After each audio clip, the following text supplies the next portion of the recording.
Umat yang dikasihi Tuhan Yesus Kristus, selamat malam. Kita bersyukur kepada Allah yang Maha Kuasa karena Ia telah memimpin kita melewati hari demi hari dengan selamat. Kini bersama keluarga kita menghayati persekutuan bersama Tuhan. Ketika kita melayani Tuhan dan mengalami tekanan yang berat dalam pelayanan, mungkin kita sedih dan kecewa. Kita sudah bersabar dan mengalah. Sudah begitu banyak berkorban dalam pelayanan. Sudah berusaha memberikan yang terbaik.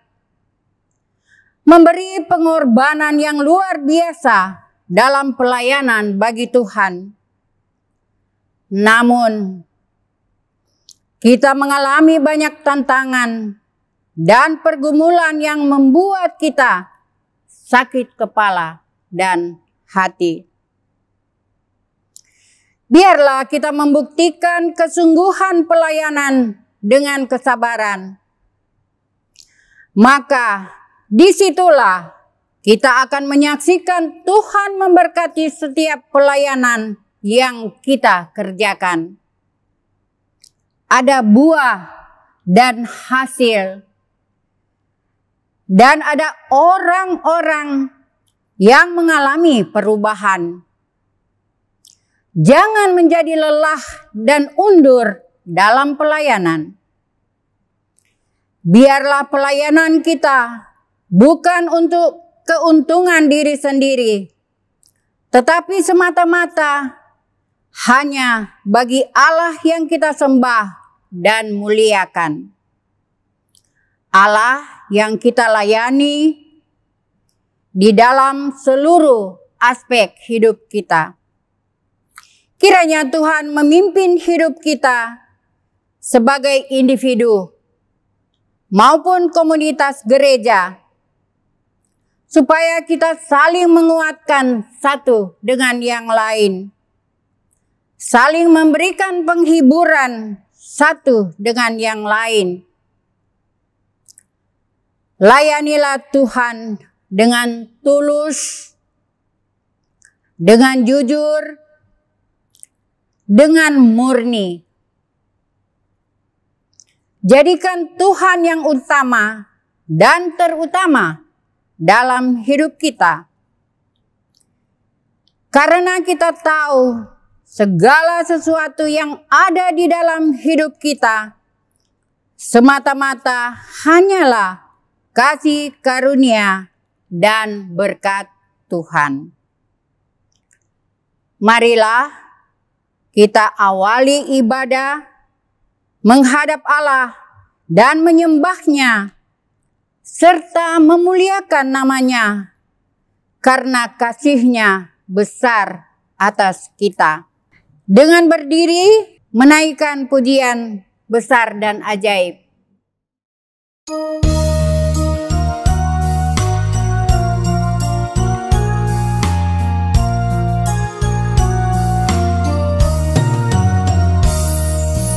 Besar dan ajaib segala karya-Mu, Allah yang Maha Kuasa. Adil dan benar segala jalan-Mu, Raja segala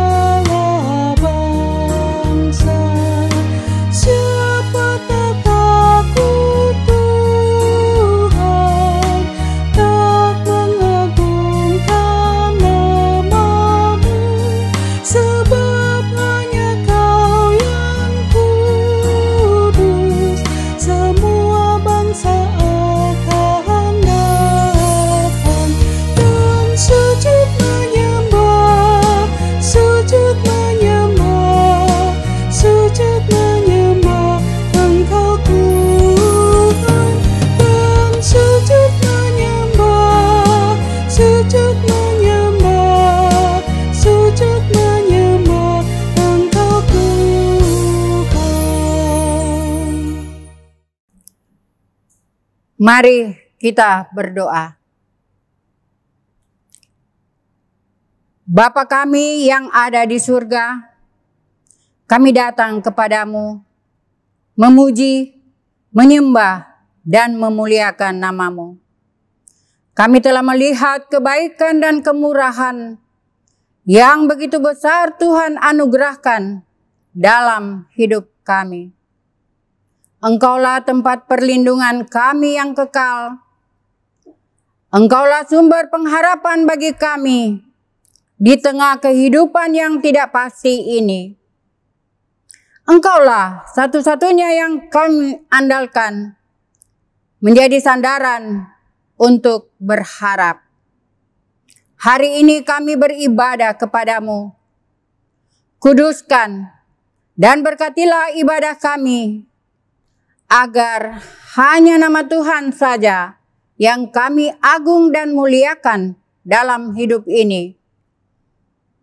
Inilah kami ya Tuhan, yang datang kepadamu, memohon berkat dalam ibadah ini. Dalam nama Yesus Kristus, Tuhan kami. Amin. Marilah kita membacakan Mazmur pasal 28, mulai ayat 6 sampai 9 secara responsoria. Terpujilah Tuhan, karena Ia telah mendengar suara permohonanku. Tuhan adalah kekuatanku dan perisaiku. Kepadanya hatiku percaya. Aku tertolong, sebab itu beria-ria hatiku. Dan dengan nyanyianku aku bersyukur kepadanya. Tuhan adalah kekuatan umat-Nya dan benteng keselamatan bagi orang yang diurapinya. Selamatkanlah kiranya umat-Mu, dan berkatilah milik-Mu sendiri.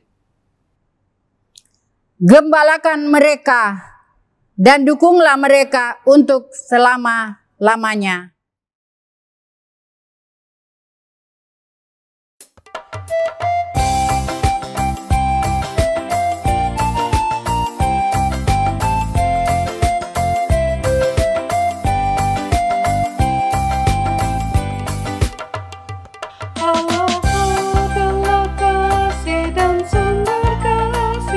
Bukalah hatimu bagi firman-Nya.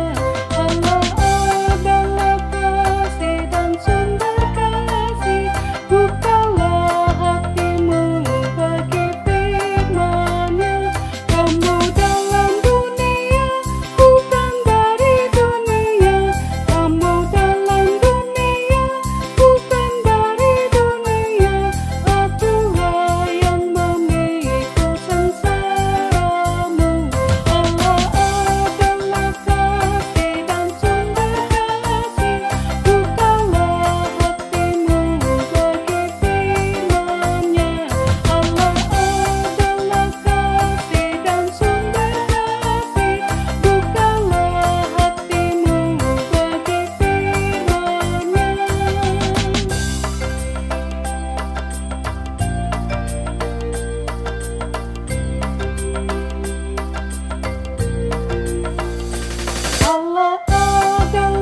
Ibu Bapak, saudara-saudara yang terkasih, marilah kita menaikkan doa. Kita berdoa. Allah Bapa di sorga, di tengah-tengah persekutuan ibadah keluarga saat ini, kami hendak membaca dan merenungkan firman-Mu. Terangilah kami dengan Roh Kudus-Mu. Bimbing dan tuntunlah kami untuk dapat mengerti dan menghayati firman-Mu, serta memberlakukannya dalam hidup kami setiap hari. Dalam nama Yesus Kristus, firman yang hidup, kami berdoa. Amin. Umat Tuhan, marilah berdiri untuk mendengarkan sabda Tuhan berdasarkan bacaan Alkitab dari 2 Korintus pasal 12 ayat 11 sampai 15 yang menyatakan,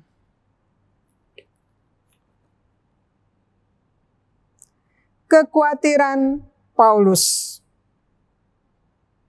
Sungguh, aku telah menjadi bodoh, tetapi kamu yang memaksa aku. Sebenarnya aku harus kamu puji, karena meskipun aku tidak berarti sedikit pun, namun di dalam segala hal, aku tidak kalah terhadap rasul-rasul yang luar biasa itu. Segala sesuatu yang membuktikan bahwa aku adalah seorang rasul telah dilakukan di tengah-tengah kamu dengan segala kesabaran oleh tanda-tanda, mujizat-mujizat, dan kuasa-kuasa. Sebab dalam hal manakah kamu dikebelakangkan dibandingkan dengan jemaat-jemaat lain selain daripada dalam hal ini, yaitu bahwa aku sendiri tidak menjadi suatu beban kepada kamu? Maafkanlah ketidakadilanku ini. Sesungguhnya sekarang sudah untuk ketiga kalinya aku siap untuk mengunjungi kamu. Dan aku tidak akan merupakan suatu beban bagi kamu. Sebab bukan hartamu yang kucari, melainkan kamu sendiri. Karena bukan anak-anak yang harus mengumpulkan harta untuk orang tuanya, melainkan orang tualah untuk anak-anaknya. Karena itu aku suka mengorbankan milikku, bahkan mengorbankan diriku untuk kamu. Jadi jika aku sangat mengasihi kamu, masakan aku semakin kurang dikasihi? Demikianlah pembacaan Alkitab. Berbahagialah semua orang yang mendengar firman Tuhan dan melakukannya. Terpujilah Tuhan Yesus. Haleluya. Haleluya, haleluya, haleluya.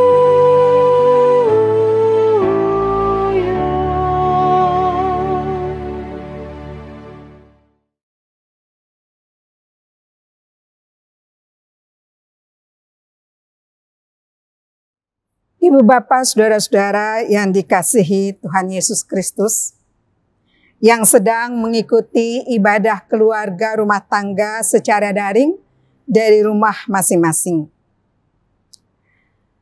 Judul atau tema renungan kita pada malam hari ini adalah mengorbankan diri.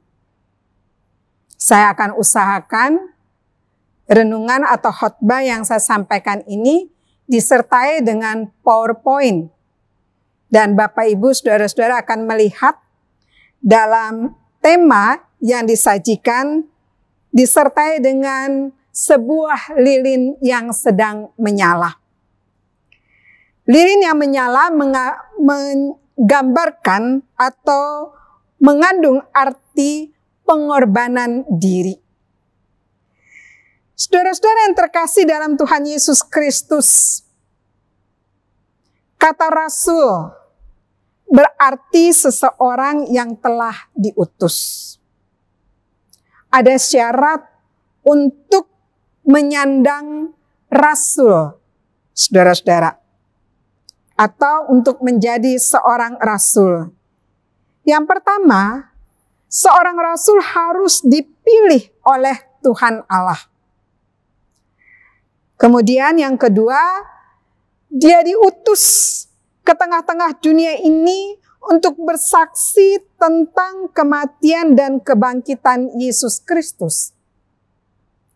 Seorang rasul juga harus menjadi saksi atas peristiwa kebangkitan Yesus Kristus. Dan yang keempat, seorang rasul harus bisa membuktikan kerasulannya melalui tanda-tanda atau mujizat-mujizat. Persekutuan yang dikasihi oleh Tuhan kita Yesus Kristus, selain 12 orang murid Yesus yang disebut sebagai rasul-rasul Kristus, dalam perjanjian baru juga ada disebutkan nama-nama lain yang menyandang rasul, yaitu Barnabas, Andronikus, Yunias, Titus, Epafroditus, dan mungkin masih ada lagi yang lainnya. Mengapa? Karena mereka juga adalah orang-orang yang diutus. Karena itu dapat disebut sebagai rasul. Persekutuan yang terkasih, Paulus juga adalah seorang rasul. Dia adalah rasul yang diutus kepada bangsa-bangsa lain selain bangsa Yahudi. Tugasnya yaitu memberitakan Injil Yesus Kristus.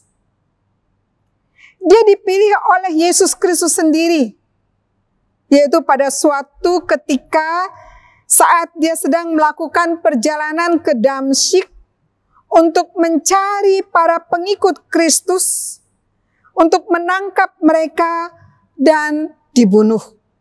Bisa kita baca dalam Kisah Para Rasul 9 ayat 1 dan seterusnya. Saudara-saudara yang terkasih, tetapi kemudian Rasul Paulus ditangkap dan diutus untuk mengajar dan bersaksi tentang Yesus Kristus. Yang menangkap Rasul Paulus adalah Yesus Kristus sendiri. Semua ajaran dan kesaksiannya ditulis dalam bentuk surat-surat kepada jemaat-jemaat Kristen mula-mula pada tahun 2000 tahun yang lalu. Surat-surat itu, saudara-saudara, kemudian dikumpulkan. Jumlahnya kini ada 13 surat. Ada surat yang ditujukan secara pribadi, misalnya kepada Timotius, Titus, dan Filemon. Tetapi juga kepada jemaat-jemaat seperti Roma, Korintus, Efesus, Galatia, dan lain sebagainya. Persekutuan yang terkasih, semua surat Paulus berisikan pengajaran, nasihat, serta teguran. Juga ajakan untuk bertobat dan menjadi percaya kepada Yesus Kristus. Semua itu disampaikan berdasarkan ajaran dari Tuhan Yesus Kristus sendiri yang telah memilih dan mengutusnya.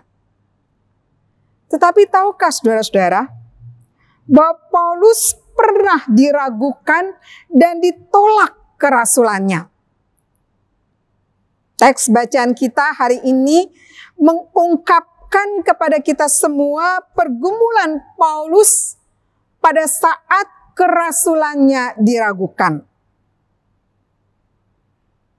Yang pertama, pergumulan itu adalah ada keraguan dan penolakan dari jemaat Korintus terhadap jabatan rasuli yang disandang Paulus. Dalam ayat 12 teks bacaan kita tadi dikatakan, sebab segala sesuatu yang membuktikan bahwa aku adalah seorang rasul telah dilakukan di tengah-tengah kamu dengan segala kesabaran oleh tanda-tanda, mujizat-mujizat, dan kuasa-kuasa.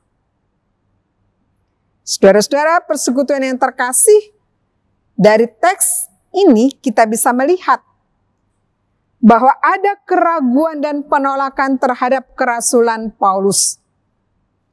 Kalau ditolak oleh para tokoh agama Yahudi, yaitu biasalah. Tetapi kalau yang meragukan kerasulan Paulus adalah warga jemaat Korintus yang dirintisnya, dibentuknya, dan pernah dilayaninya selama 18 bulan. Saudara-saudara yang terkasih, tentu ini menjadi persoalan. Memang tidak semua yang meragukan dan menolak kerasulan Paulus. Hanya sekelompok orang yang punya kepentingan tentunya, yaitu para rasul palsu yang sedang mencari otoritas atas kerasulannya dengan cara menantang otoritas kerasulan Paulus. Tetapi kelompok ini telah memprovokasikan jemaat Kristen di Korintus. Dan ini tentu berbahaya, sebab bisa menimbulkan kerusuhan dan perpecahan dalam kehidupan jemaat. Menghadapi tantangan ini, saudara-saudara, Rasul Paulus menegaskan di awal suratnya kepada jemaat Korintus, dari Paulus yang oleh kehendak Allah menjadi Rasul Yesus Kristus. 2 Korintus 1 ayat 1. Artinya apa? Artinya saudara-saudara, bahwa panggilan Paulus sebagai seorang rasul adalah atas kehendak Allah dan bukan atas kehendak dirinya sendiri. Allah lah yang telah memanggilnya dan mengutusnya menjadi Rasul Yesus Kristus. Ini dibuktikan dengan tanda-tanda dan mujizat-mujizat yang telah dilakukannya dengan pertolongan Roh Kudus dan disaksikan oleh jemaat di Korintus. 2. Berkaitan dengan hal himbauan pengumpulan persembahan bagi jemaat miskin di Yerusalem. Bisa bandingkan dalam 2 Korintus 9 ayat 1-14. Jemaat di Korintus merasa bahwa Paulus telah mengesampingkan mereka dalam hal memberi bantuan. Ayat 13 dalam teks bacaan kita tadi mengatakan, sebab dalam hal manakah kamu dibelakangkan dibandingkan dengan jemaat-jemaat lain? Dalam masalah ini Paulus mau menegaskan kepada jemaat bahwa dia tidak pernah bermaksud demikian. Tetapi Paulus tidak ingin masalah ini menjadi beban bagi mereka. Artinya Paulus tidak ingin jemaat merasa terbeban dengan himbauan bantuan untuk jemaat di Yerusalem. Untuk hal ini Paulus minta maaf kalau telah berlaku tidak adil kepada mereka. Kemudian ia menegaskan bahwa ia akan datang untuk yang ketiga kalinya mengunjungi jemaat Korintus. Bukan untuk menjadi beban, bukan untuk mencari harta.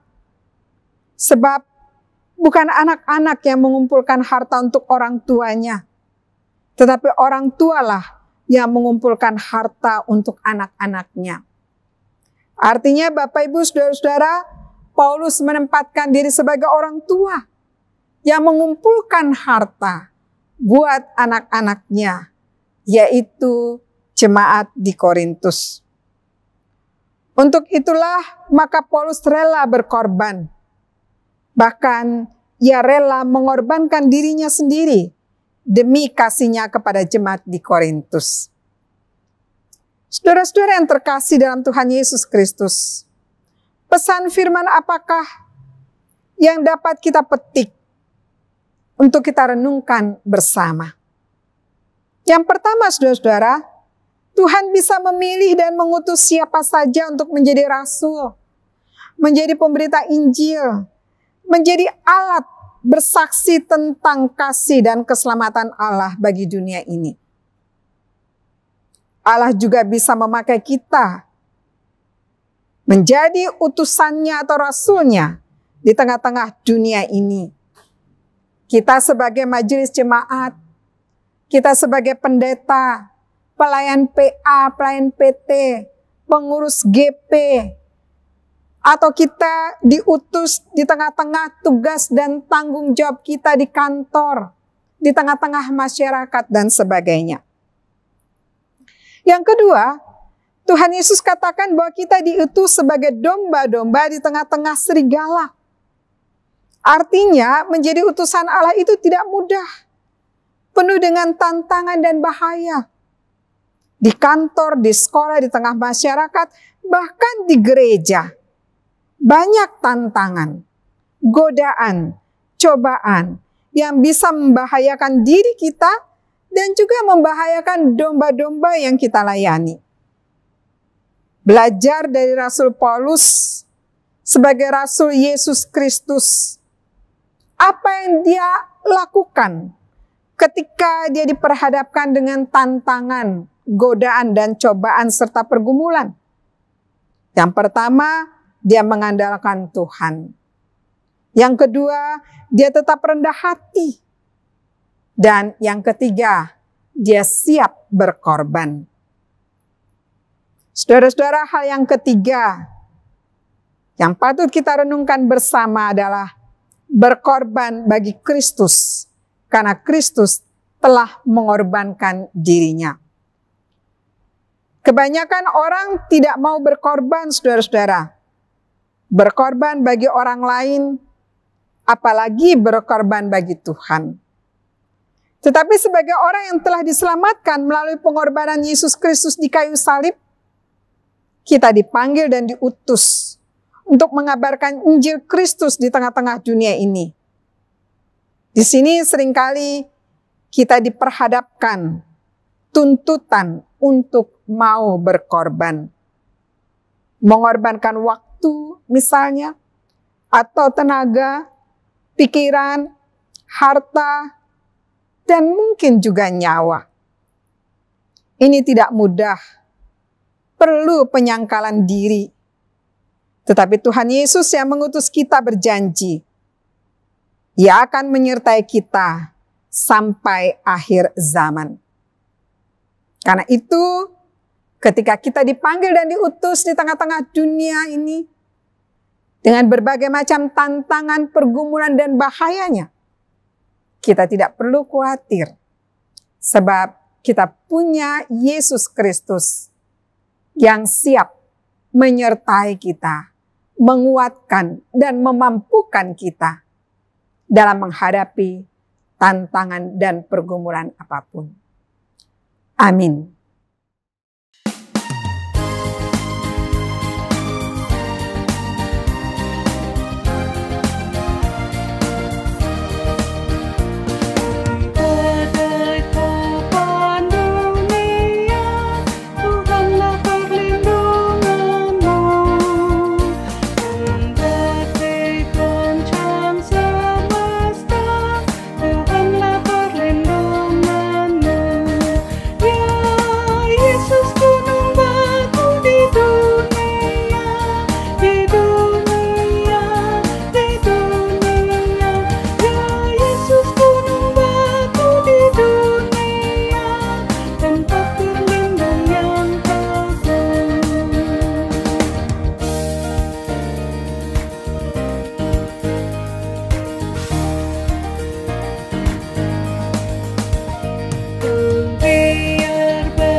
Ibu Bapak, saudara-saudara yang dikasihi oleh Tuhan kita Yesus Kristus, kita bersama-sama akan masuk di dalam doa syafaat. Marilah dengan kerendahan hati kita menghadap kekudusan hadirat-Nya. Kita berdoa. Allah Bapa yang bertahta di dalam kerajaan sorga, yang kami puji dan sembah di dalam Yesus Kristus, Tuhan dan Juru Selamat kami yang hidup. Kami persembahkan syukur, pujian, dan hormat. kehadapan-Mu ya Allah. Karena Engkau telah menyertai kami dalam hari-hari kehidupan kami hingga saat ini. Kami bersyukur ya Bapa, di tengah-tengah pandemi COVID-19, kami boleh tetap dapat beribadah bersama dengan Engkau dan umat-Mu lewat virtual. Dan kami bersyukur bahwa pada saat ini kami telah mendengarkan firman-Mu. Biarlah firman-Mu menguatkan kami dalam kami melaksanakan tugas dan tanggung jawab panggilan kami masing-masing untuk menjadi utusan Allah, memberitakan Injil keselamatan Yesus Kristus bagi dunia ini, dengan senantiasa siap mengorbankan diri, mengorbankan waktu, tenaga, pikiran, bahkan seluruh kehidupan kami. Roh Kudus-Mu menguatkan kami untuk kami boleh menjadi pelaku-pelaku firman yang setia. Bapa Allah yang kekal kudus, bersama-sama dengan umat-Mu, kami menaikkan doa syafaat kami. Kami berdoa bagi seluruh warga jemaat, serta tamu jemaat yang saat ini boleh beribadah melalui ibadah keluarga rumah tangga secara virtual. Berkatilah ya Bapa, di dalam seluruh kehidupan umat-Mu ini, dalam segala tanggung jawab yang Tuhan percayakan kepada umat-Mu. Biarlah mereka dapat melaksanakan seluruh tugas dan tanggung jawab dengan baik. Begitupun kami mendoakan para pelayan, hamba-hamba Tuhan yang melaksanakan tugas dan tanggung jawab pelayanan gereja dan pekabaran Injil di berbagai gereja, khususnya di GPIB Bukit Muria, DKI Jakarta. Berkatilah para pelayan ya Bapa, Ketua Majelis Jemaat, Pendeta Jemaat, PHM, seluruh diaken penatua, pengurus bidang-bidang pelayanan kategorial, komisi-komisi, panitia-panitia. Biarlah mereka dapat melaksanakan tugas dan tanggung jawab dengan baik, dengan penuh sukacita, menghadapi tantangan, godaan dan cobaan apapun. Mereka tetap setia melayani Tuhan. Kami mendoakan pemerintah bangsa dan negara di dalam mereka melaksanakan segala tugas dan tanggung jawab. Kami topang dalam doa kami Bapak Presiden, Wakil Presiden, para menteri, seluruh aparat penyelenggara pemerintahan, aparat keamanan. Biarlah Tuhan memberkati mereka, supaya mereka dapat melaksanakan tugas dan tanggung jawab dalam takut akan Tuhan. Menjauhi perbuatan-perbuatan yang tidak berkenan di hadapan-Mu, seperti korupsi, suap menyuap, nepotisme, dan lain sebagainya. Berikan kekuatan, kesehatan, juga hikmat dan kebijaksanaan kepada mereka. Kami juga mendoakan upaya-upaya pemerintah untuk memutus rantai penyebaran virus corona. Kami mohon campur tangan Tuhan. Distribusi vaksin yang masih terus berlangsung, biarlah Tuhan turut campur, seluruh anggota masyarakat menyerahkan diri untuk divaksin, sehingga bangsa dan negara kami ini dapat segera terbebas dari pergumulan ini. Kami mendoakan mereka yang menderita karena bencana alam dan wabah COVID-19. Kami topang mereka dalam doa kami. Biarlah Tuhan berikan jamahan tangan kasih-Mu bagi mereka, agar mereka boleh segera mengalami pemulihan. tim medis, dokter dan para perawat yang bekerja di rumah sakit ya Bapak. Tuhan juga memberkati mereka, memberikan kekuatan, kesehatan, sehingga mereka dapat melaksanakan tugas dengan baik. Kami mendoakan warga jemaat dan juga tamu jemaat yang sedang dalam keadaan sakit, dirawat di rumah maupun di rumah sakit. Kami doakan Ibu Karmelia Luntungan, Diaken Sulaiman, Rusella Samahu, Ibu Poppy Rompas, Ibu Retta Rompas, Bapak Sukaryanto, Saudara Jimmy Malawau, Ibu Tilan Malawau, Ibu Asmarawati Hutagao, Ibu Mas Niari Pasaribu, Ibu Margareta Paat, Ibu Elsa Suot Oroh, Ibu Efrin Matita Putih Nunumete, Bapak Robert Barus, Henrik Karel Kemal, Ibu Sinca Haulusi, Ibu Umi Kasihombing, Ibu Elizabeth Tarore, Ibu Suranti Kemal, Ibu Keti Mamesa,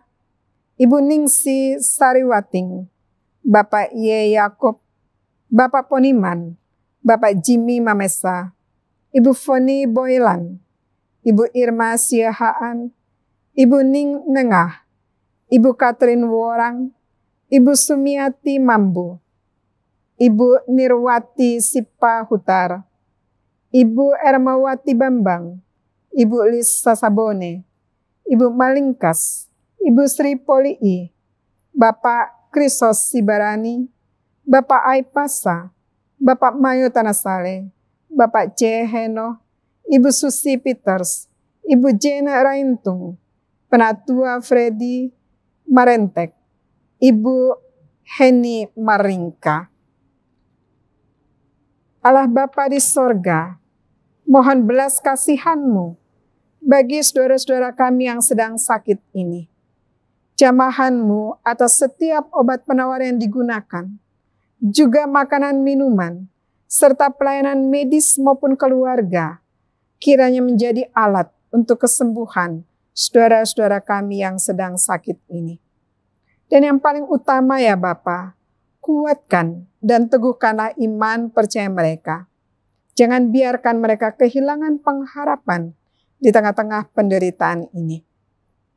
Kami juga mendoakan para orang tua kami yang telah lanjut usia. Tuhan juga menyertai mereka di tengah-tengah kehidupan mereka dari hari ke hari. Allah Bapa yang kekal kudus, kami serahkan seluruh doa yang juga dinaikkan oleh umat-Mu dari lubuk hati mereka yang paling dalam secara pribadi. Kiranya Tuhan berkenan mendengarkan dan mengabulkan pinta doa kami ini. Karena doa ini kami persembahkan kepada Bapa di sorga, hanya di dalam nama Yesus Kristus yang telah mengajar kami berdoa. Bapa kami yang di sorga, dikuduskanlah nama-Mu, datanglah kerajaan-Mu, jadilah kehendak-Mu di bumi seperti di sorga. Berikanlah kami pada hari ini makanan kami yang secukupnya, dan ampunilah kami akan kesalahan kami, seperti kami juga mengampuni orang yang bersalah kepada kami. Dan jangan membawa kami ke dalam pencobaan, tetapi lepaskanlah kami daripada yang jahat.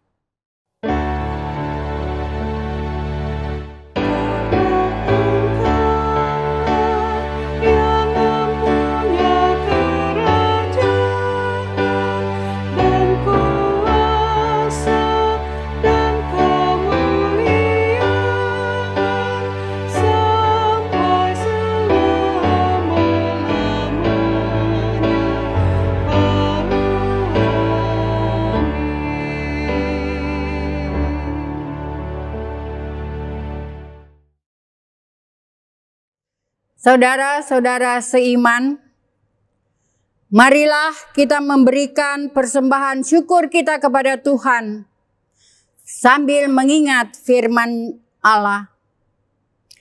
Mengucap syukurlah dalam segala hal, sebab itulah yang dikehendaki Allah di dalam Kristus Yesus bagi kamu.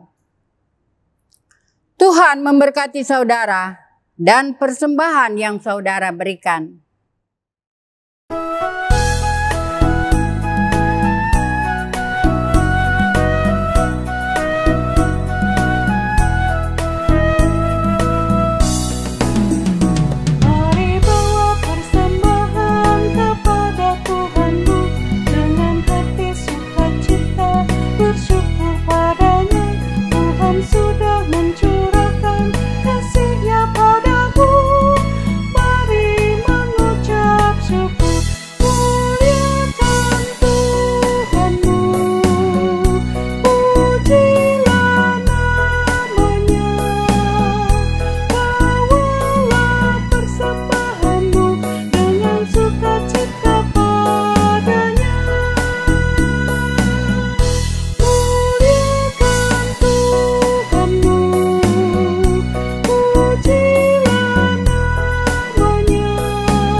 Marilah kita berdiri dan menyerahkan persembahan ini dalam doa syukur. Allah Bapa yang ada di sorga, dimuliakanlah namamu. Bapa, kami bersyukur atas kemurahan-Mu yang melimpahi kami dengan berkat dan rahmat-Mu dalam hidup kami. Kami bersyukur diberi kesempatan untuk berbagi berkat dan kasih. Jadikanlah persembahan ini berkat bagi orang lain dan terimalah serta kuduskanlah sehingga berguna untuk pekerjaan memuliakan namamu, serta membangun tubuh Kristus di dunia. Kiranya Roh Kudus menggerakkan hati dan pikiran kami menjadi berkat dalam hidup ini. Berkatilah gerejamu yang akan menggunakan dan mengelola persembahan ini, agar pelayanan gerejamu semakin diberkati. Dalam nama Tuhan Yesus, sumber hidup dan berkat, kami berdoa. Amin. Umat Tuhan, pergilah dalam damai sejahtera Tuhan, dan lakukanlah firman Tuhan yang telah saudara-saudara dengar.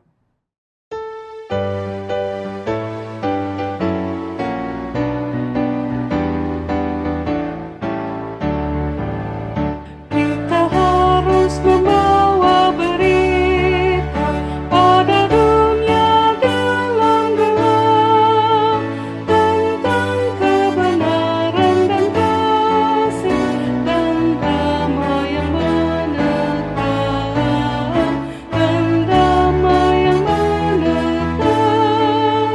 Karena jadi remang pagi dan remang jadi siang terang, kuasa Kristus kan nyatalah rahmani dan cemerlang. Kita harus bersaksi di dunia tentang kuasa darah kudus. Semoga yang masih saksi terima sang penebus, terima sang penebus. Karena jadi remang pagi dan remang jadi siang terang, kuasa Kristus kan nyatalah rahmani dan cemerlang. Sekarang arahkanlah hati dan pikiranmu kepada Allah, serta terimalah berkat Tuhan. Kasih karunia Tuhan Yesus Kristus dan kasih Allah dan persekutuan Roh Kudus menyertai kamu sekalian.